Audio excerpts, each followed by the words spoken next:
வரலாறு உங்க ஸ்டூடெண்ட்ஸுக்கு உங்களுடைய பிள்ளைகளுக்கு சொல்லிக் கொடுங்க. மார்க் வச்சு ஒன்றும் பண்ண போறது இல்ல. மார்க்குக்காக பின்னாடி போகாதீங்க.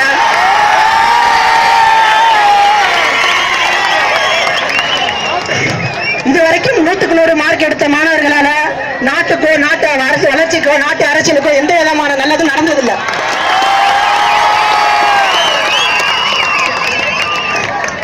பிள்ளைகளுக்கு எப்படி படிக்கணுங்கிறத சொல்லிக் கொடுங்க. மார்க்குக்கு பின்னாடி ஓட சொல்லிக் கொடுக்காதீங்க. நம்ம கலாச்சாரத்தை சொல்லிக் கொடுங்க.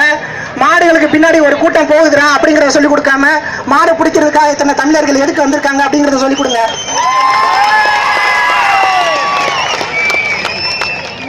டாக்டர் இன்ஜினியர் ஆகணும்னு நினைக்காதீங்க. தமிழர்களா வாழணும்னு நினைங்க, மனுஷங்களா வாழணும்னு நினைங்க.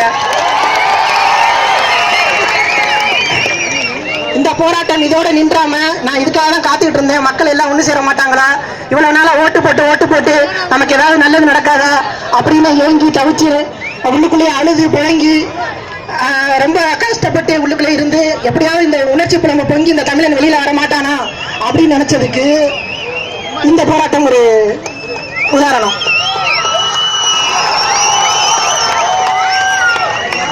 ஒருவேளை ஜல்லிக்கட்டை நாங்கள் நடத்துறதுக்கு அனுமதி தர்றோம் அப்படின்னு சொன்னா கூட இந்த போராட்டத்தை நிப்பாட்டாம விவசாயிகளுக்கு எதிராக நம்ம அரசாங்கம் நடத்திக்கிட்டு இருக்கிற